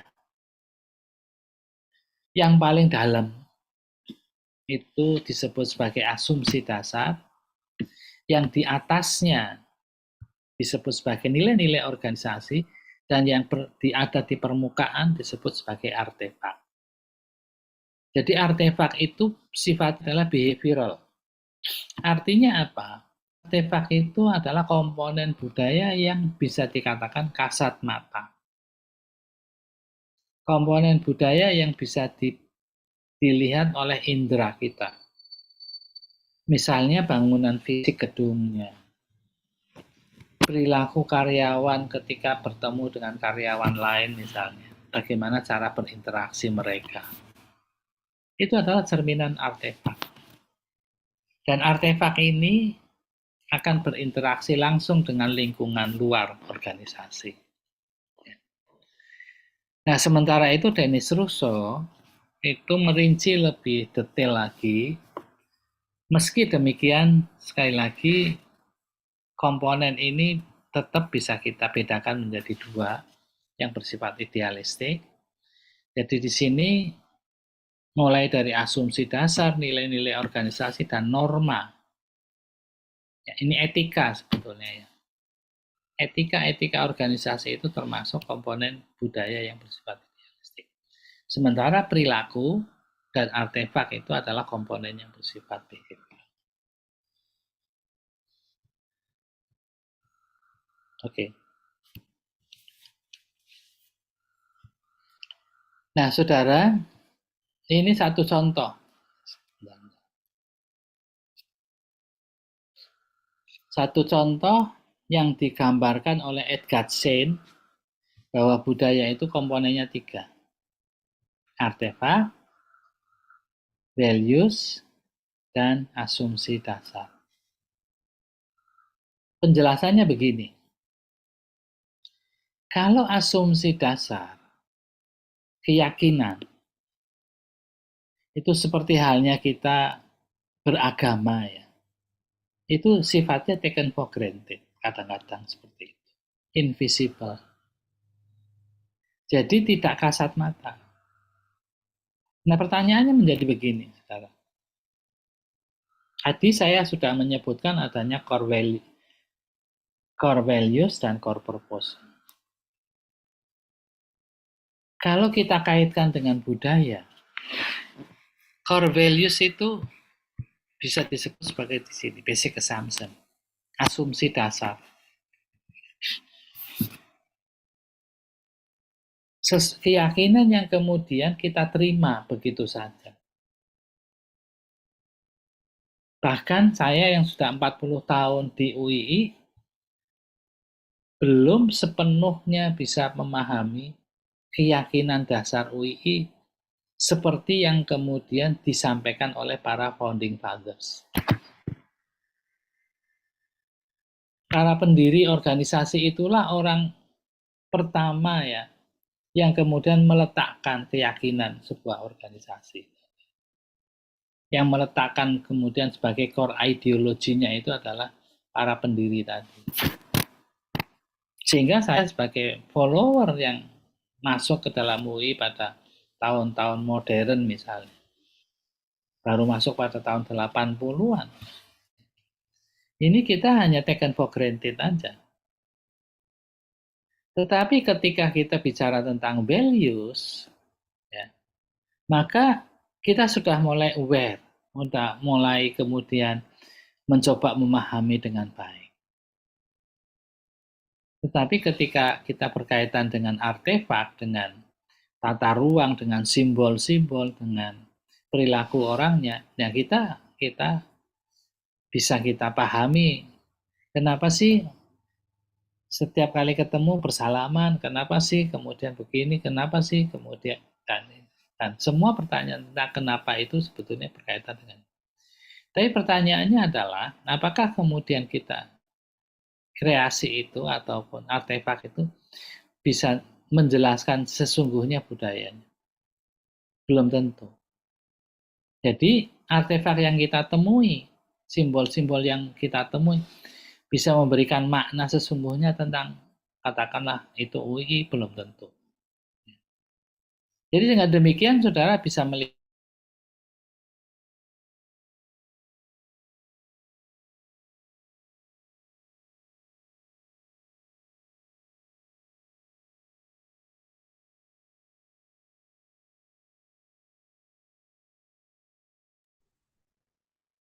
Bubar guys.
Guys, halo.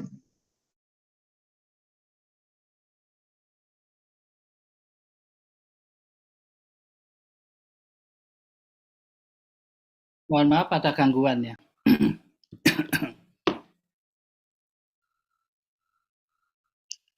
Bisa didengar suara saya? Nanti ya. Bisa Pak. Masih, Oke. Pak. Saya Bisa, lanjut. Pak. Oke.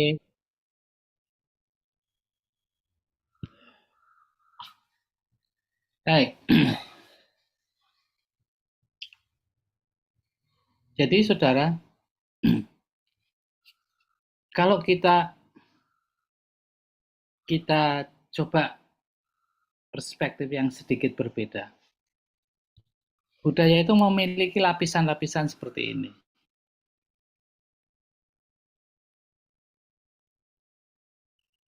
Mulai dari lapisan paling dalam, yang hitam ini, asumsi dasar. Kenapa saya gambarkan hitam? Ini asumsi bahwa komponen budaya yang paling sulit untuk berubah itu adalah asumsi dasar. Semakin keluar, itu adalah komponen yang mudah sekali berubah. Jadi artefak, perilaku itu komponen-komponen yang kemudian yang berinteraksi langsung dengan lingkungan. Sehingga komponen ini cenderung gampang berubah. Jadi sering dikatakan bahwa budaya organisasi itu seperti bawang. Semakin ke dalam, semakin solid. Yang di luar, kulit luar itu mudah mengelupas. Ketika kemudian berinteraksi dengan lingkungan, sangat boleh jadi pengaruh lingkungan itu akan punya dampak terhadap eksistensi budaya. Jadi budaya sering digambarkan seperti itu. Oke ya. Nah, saudara, pertanyaan pentingnya adalah begini. Tadi saya katakan bahwa konsep budaya itu beragam ya. Mulai dari konsep antropologis, kemudian konsep sosiologis, Dan yang ketiga adalah konsep organisasional. Konsep organisasional itu bicara budaya dalam konteks organisasi atau company seperti ini. Pertanyaannya adalah, apakah budaya berdiri sendiri? Pembentukannya? Enggak ternyata. Jadi, antara budaya nasional, sesungguhnya, budaya yang dikembangkan oleh Hofstede tadi yang saya katakan, yang menggambarkan bahwa Indonesia itu budayanya beda dengan Malaysia, dengan Singapura, dengan Filipina, dengan Vietnam, dan sebagainya. Itu yang kita sebut sebagai budaya nasional. Ternyata secara tidak langsung, budaya nasional itu juga nanti berinteraksi dengan budaya perusahaan. Budaya perusahaan itu juga berinteraksi nanti dengan budaya profesional. Misalnya begini, ketika, ini satu gambarannya, ketika manajemen Departemen SDM, saudara, dipimpin oleh manajer berlatar belakang hukum, kira-kira pendekatan yang banyak digunakan oleh si manajer tersebut itu adalah pendekatan aturan. Ketika pendekatan aturan itu berlangsung cukup lama, maka itu menjadi kebiasaan. Artinya apa, saudara? Bahwa budaya yang berkembang di sebuah departemen atau organisasi itu juga akan dipengaruhi oleh budaya profesi masing-masing. Demikian juga, saudara, kalau misalnya seorang akuntan jadi dosen, maka budayanya akuntansi itu akan menjadi seperti itu, menjadi sangat prosedural, misalkan menjadi sangat beda dengan manajemen katakanlah. Itu lebih disebabkan karena profesi. Jadi artinya apa?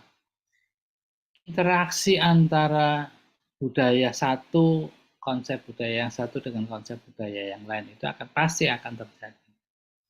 Jadi meski sumber budaya perusahaan itu adalah pendiri, namun demikian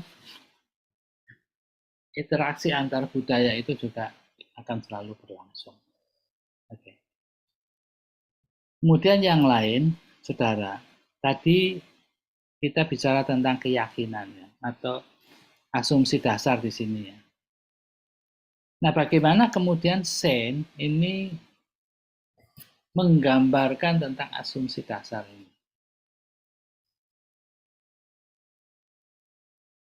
Ketika Edgar Sen itu menggambarkan asumsi dasar, dia menggunakan satu konsep yang ditulis oleh Glover dan Kluckhohn dalam bukunya berjudul Variation on Value Orientation. Gambarannya begini. Ini sebagai satu contoh keyakinan. Dalam buku ini disebutkan bahwa persoalan yang dihadapi manusia itu sebetulnya terbatas seperti ini.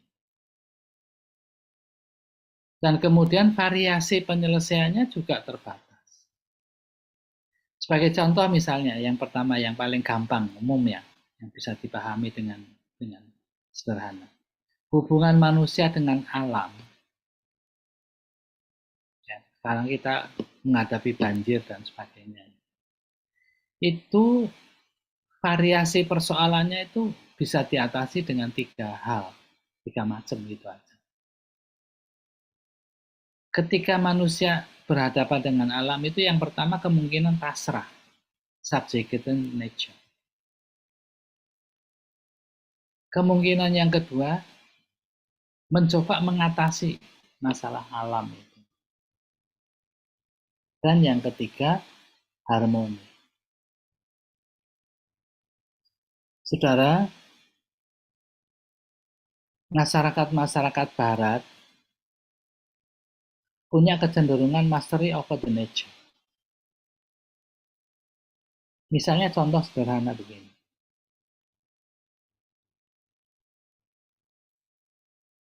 Ketika masyarakat barat itu Eropa